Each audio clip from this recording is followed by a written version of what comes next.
प्रधानमंत्री को ये तीनों खतरनाक कृषि कानून रद्द करने को लगाए।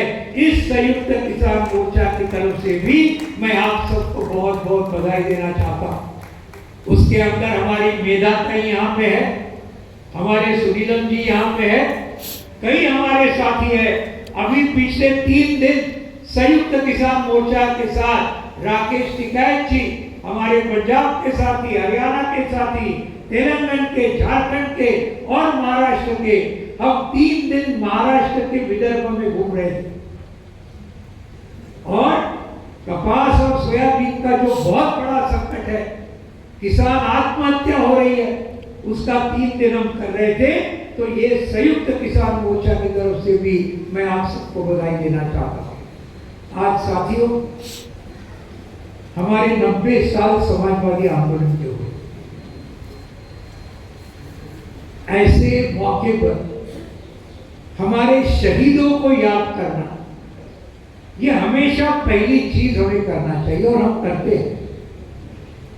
और हमारे ये पूरे देश के आंदोलन के, वैसे तो स्वतंत्रता आंदोलन के हजारों शहीद थे, हजारों शहीद थे। टीपू सुल्तान से लेकर रानी लक्ष्मीबाई झांसी की, वहां से तो एकदम भगत सिंह, राजगुरु, सुखदेव, चंद्रशेखर आजाद, अशफाकुल्लाह खान, वहां से लेकर सरदार उधम सिंह तक 1940 में ऐसे कई हमारे साथी मारे गए, उनको हमें याद करना। और एक बहुत बड़ी व्यक्ति को आज हमें याद करना है शुरुआत में, और वो है महात्मा गांधी, जिन्होंने पूरे देश के राष्ट्रपिता के नाम ये योगदान किया। और ये बात हर एक को मानना चाहिए कि महात्मा गांधी जी ने इस देश की जनता को जितने बड़े पैमाने पर रास्ते पर उतारा ब्रिटिश साम्राज्यवाद के खिलाफ, उतना कोई भी नहीं कर पाया। ये बात बहुत ही क्लियर है, इसके बारे में कोई भी बोल नहीं सकता कुछ। लेकिन देश के राष्ट्रपिता को आजादी मिलने के 6 महीने के अंदर क्या होता है, उनको गोली से मार दिया जाता है। और स्वतंत्र भारत का पहला आतंकवादी नथुराम गोडसे, उनके बाकी कई दोस्त हैं जो इनके साथ में थे षड्यंत्र के अंदर। किस संगठन के थे? राष्ट्रीय स्वयंसेवक संघ और हिंदू महासभा, दोनों के ये प्रतिनिधि थे। इसको कभी भी हम भूलना नहीं चाहिए। यानी देश के राष्ट्रपिता का जान जिन्होंने लिया, और जिस संगठन ने, ये दोनों संगठन, आरएसएस, हिंदू महासभा, और एक तीसरा संगठन है जिसका नाम भी लेना चाहिए, मुस्लिम लीग, दूसरी तरफ जो मुस्लिम फंडामेंटलिस्ट है, इन तीनों ने भारत के आजादी के संग्राम में उंगली तक नहीं उठाई। और एक तरह से ब्रिटिशों की ये बांटो और राज करो की नीति को इन्होंने आगे बढ़ाया। इस बात को हम कभी नहीं भूल सकते। और इन्होंने, महात्मा गांधी जी क्या कहते, बंटवारे के समय भारत पाकिस्तान 10 से 15 लाख लोग मारे गए, हिंदू, मुसलमान, सिख, बौद्ध, क्रिश्चियन, हर धर्म के मारे गए बंगाल में और पंजाब। और अभी के लोग हम पूना में ले रहे हैं, डॉक्टर नरेंद्र दाभोलकर को कौन भूल सकता है? कोल्हापुर में कॉमरेड गोविंद पानसरे को कौन भूल सकता है? कर्नाटक के अंदर प्रोफेसर एम.एम. कलबुर्गी और हमारी जुझारू महिला पत्रकार गौरी लंकेश, इन शहीदों को कौन भूल सकता है? और ये किसने किया? वही ताकते जिन्होंने महात्मा गांधी जी की जान ली, वही सनातन संस्था, वही हिंदुत्ववादी। इस बात को हम इसलिए खास मैं शुरुआत में कह रहा हूं क्योंकि ये बहुत बड़ा खतरा हमारे सबके सामने है। साथियों, ज्यादा वक्त में नहीं बोलूंगा, एक दो तीन मुद्दे सिर्फ एकदम संक्षिप्त में आपके सामने रखूंगा। आज हमारे सामने मैंने आपका पुणे घोषणा पत्र सुनीलम जी ने कल ही मुझे भेजा था, हमने पूरा पढ़ा और यहाँ मार्क्सवादी कम्युनिस्ट पार्टी की तरफ से हम कहना चाहते हैं कि ये आपके समाजवादी आंदोलन के 90 साल के ऊपर ये पुणे घोषणा पत्र के पूरी तरीके से हम समर्थन करते हैं, क्योंकि बिल्कुल सही सवाल आपने इसके अंदर उठाया, जो सिर्फ समाजवादी आंदोलन के लिए महत्व के नहीं है, सिर्फ कम्युनिस्ट आंदोलन के लिए महत्व के नहीं है, लेकिन हर देशभक्त के लिए, हर भारत के ऊपर जो सही प्यार करता है, और भारत के ऊपर प्यार इसका मतलब भारत के सिर्फ पहाड़ों के ऊपर और उनकी नदियों के ऊपर प्यार नहीं, भारत की जनता के ऊपर प्यार, और वो जनता हर धर्म की और हर जाति की, हर भाषा बोलने वाली जनता, इस सब के ऊपर प्यार करने वाला, इसको हम कहते हैं सही देशभक्त। और इसलिए जो चुनौतियां आपने रखी है, एक बार सिर्फ एक दो तीन चीज के अंदर हम रखेंगे। आज हम देखते हैं साम्राज्यवाद का खतरा अक्सर हम भूल जाते हैं, आप नहीं, हम नहीं, यहां के लोग नहीं, लेकिन आम जनता। लेकिन आज क्या हो रहा है, डोनाल्ड ट्रंप महाराज ने क्या किया है, साम्राज्यवाद का खतरा, इसको अधोरेखित किया, अंडरलाइन किया है। भारत के ऊपर 50% टैरिफ, और एक तरफ भारत का माल वहां नहीं बिकेगा, हमारा खेती माल नहीं बिकेगा, हमारा औद्योगिक माल वही नहीं बिकेगा। 50% टैरिफ सिर्फ दो देशों के ऊपर, सबसे ज्यादा भारत और ब्राजील। और दूसरी तरफ भारत ने अपना टैरिफ अमेरिका के माल के लिए खुला करना चाहिए, रद्द करना चाहिए, और इसको लेकर घुटने टेकने वाले हमारे प्रधानमंत्री, इन्होंने अभी कपास के ऊपर जो 11% टैरिफ था वो भी खत्म किया, 0% पर लाया। आज किसान, कपास के किसान सबसे ज्यादा आत्महत्या कर रहे हैं। अभी और ज्यादा कपास सस्ते दर में भारत में आएगा विदेश से, और यहाँ के कपास किसान विदर्भ के, मराठवाड़ा के, तेलंगाना के, मध्य प्रदेश के, गुजरात के और बाकी कई राज्यों, 11 राज्यों में कपास होता है, आत्महत्या और बढ़ेगी। लेकिन इनको कुछ नहीं है, ये तो घुटने टेकने वाले, उनकी जात ही वही है, और इसको हमको ध्यान में रखना चाहिए। आज आने वाले 15 दिन के अंदर 7 अक्टूबर महत्व का दिन है। पैलेस्टाइन के ऊपर जो इसराइल ने हमला शुरू किया, 65,000 70,000 लोग अभी तक मारे गए, उनमें से 60-70% महिला और छोटे बच्चे। आज वहां उनको भूखा मारने का षड्यंत्र शुरू है। ये सब Israel, America, England, France, Germany, Italy, ये सब लोग मिलकर आज कर रहे हैं। इसको हम कहते हैं साम्राज्यवाद। और यही साम्राज्यवाद, जो ब्रिटिश साम्राज्यवाद, हम जानते हैं 150 साल क्या हुआ, आज वही भारत के ऊपर भी हमला कर रहा है। ये एक बहुत बड़ा बात है।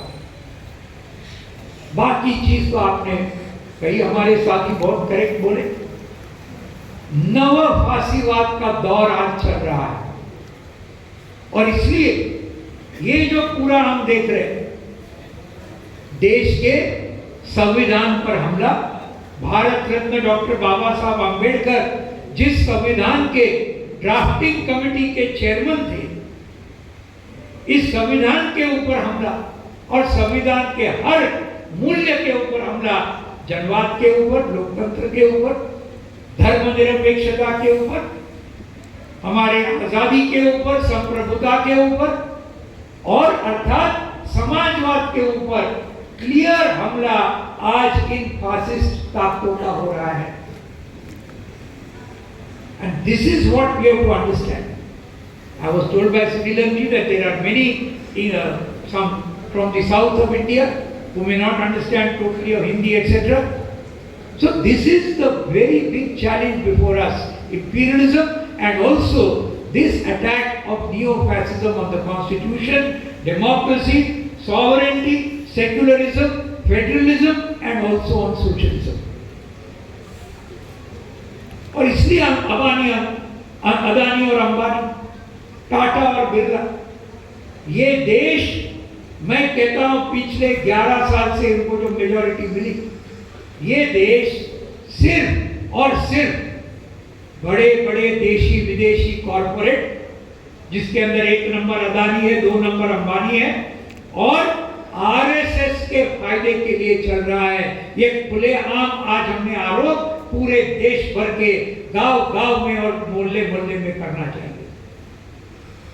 इसके लिए ये देश चला रहा है और ये बात जो है हमें याद करना होगा। और इसलिए बिल्कुल सही, आज तो देखो जनवाद के ऊपर हमला, बिल्कुल दानिश जी ने करेक्ट कहा, वोट चोरी का मामला, इलेक्शन कमीशन पूरी तरीके से आज सरकार का जैसे कि कुत्ता बन गया है। बड़ी मीडिया का हिस्सा तो ऑलरेडी बन चुका, जुडिशियरी का कुछ हिस्सा हम देखते हैं, सुप्रीम कोर्ट के चीफ जस्टिस तक हमने देखा है। कितनी दुर्भाग्य की चीज है। देखिए, ईडी, सीबीआई, इनकम टैक्स, ये तो है ही है, लेकिन आज ये सब जो संवैधानिक बात है उनके ऊपर भी आज पूरी तरीके से ये नवफासीवाद हावी हो रहा है। इस बात को भी हमने समझना चाहिए।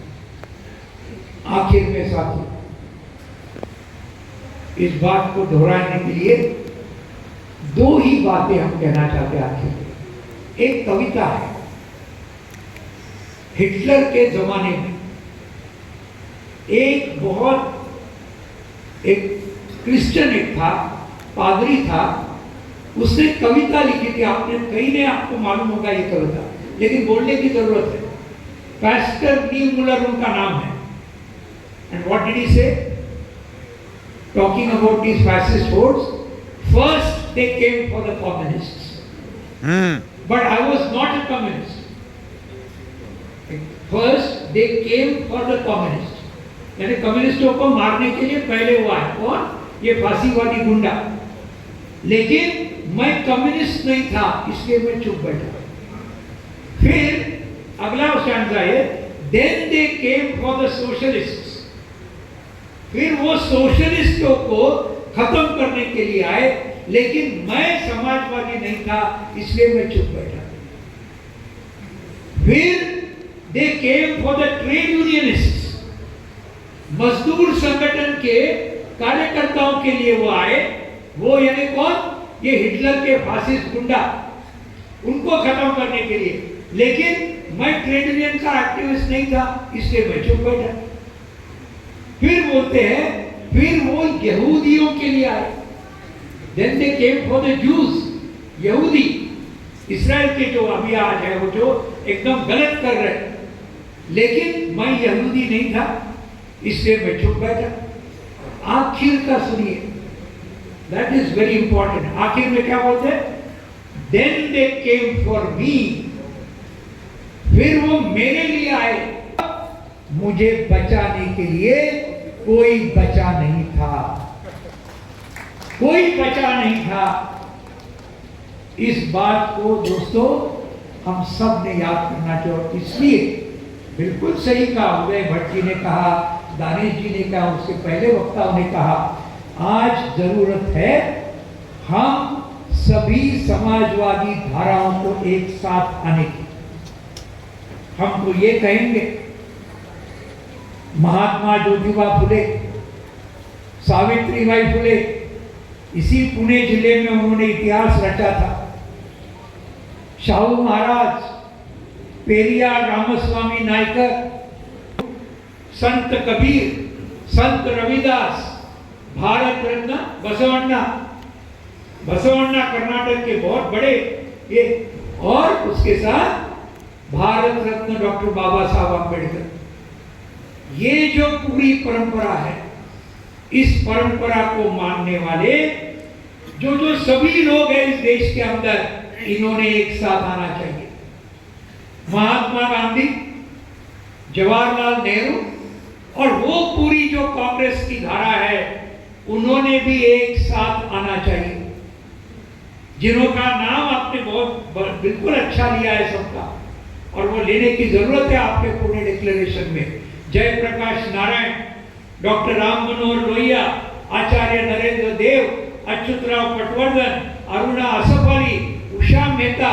उषा मेहता ने मुझे सिखाया है, बॉम्बे यूनिवर्सिटी में एमए कर रहा था। उषा मेहता जी हमारी टीचर थी। डॉक्टर यदी फड़के, महाराष्ट्र के लोग जानते होंगे, हमारे टीचर थे मुंबई विद्यापीठ में एमए का। हमने एमबीबीएस करने के बाद एमए किया था वहां पर, तो हम उषा मेहता को हम डायरेक्टली जानते थे। और यूसुफ मेहर अली, सानी गुरुजी, ये सब लोग, ये हमारी विरासत है। उसके बाद तो है ही सब लोग, मधु दंडवते, एस.एफ. जोशी, नागो गोरे, मधु दंडवते लिमे, मृणाल गोरे, अहिल्या रामनेकर, तारा रेड्डी, ये 3 महिला रणरागिणी, इन्होंने पूरा महंगाई के खिलाफ जो जबरदस्त संयुक्त आंदोलन महिलाओं का चलाया, आज भी उसे याद करते हैं। तो ये सब लोग, और कम्युनिस्ट, शहीद भगत सिंह, राजगुरु, सुखदेव, चंद्रशेखर आजाद, ये सब मार्क्सवादी विचार के थे।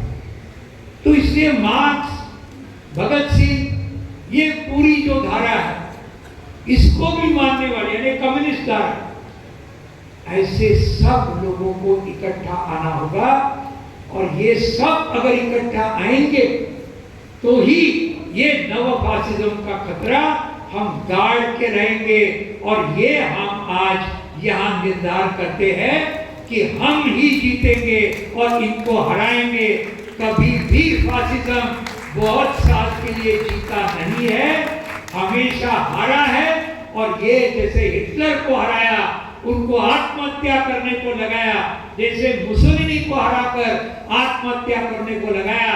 या आत्महत्या की मैं बात नहीं कर रहा हूं, लेकिन हराएंगे जरूर हम लोग सब साथ में आकर, ये मैं बोलना चाहता हूं। और आखिर में फैज अहमद फैज साहब हमारे बहुत बड़े समाजवादी शायर थे, कम्युनिस्ट शायर थे, पाकिस्तान में चले गए बाद में, क्योंकि वो वहां गए, लेकिन वहां भी उनका बहुत बड़ा दमन उनके ऊपर हुआ।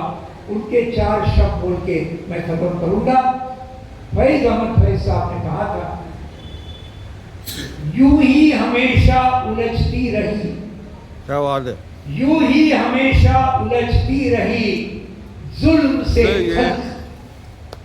उर्दू है ये, जुल्म तो आप जानते हैं, ऑपरेशन खल्क यानी जनता। यूं ही हमेशा उलझती रही जुल्म से खल्क, न उनकी रस्म नहीं है, उनकी यानी दुश्मनों की, न उनकी रस्म नहीं है, न अपनी रीत नहीं। और आखिर के 2 बहुत ही महत्व के हैं, यूं ही हमेशा खिलाए हैं, यूं ही हमेशा खिलाए हैं हमने आग में फूल, यूं ही हमेशा खिलाए हैं हमने आग में फूल। न उनकी हार नहीं है, न अपनी जीत नहीं। ये जो है, इसको लेकर एक साथ, एकता के साथ हम लोग सब आगे बढ़ेंगे। यही दरख्वास्त आपसे करते हुए, यही आह्वान करते हुए, फिर से आप सबको बहुत बहुत सलाम करते हुए मैं मेरे चंद शब्द पूरे करता हूँ। धन्यवाद। जय हिंद, जय महाराष्ट्र, इंकलाब जिंदाबाद।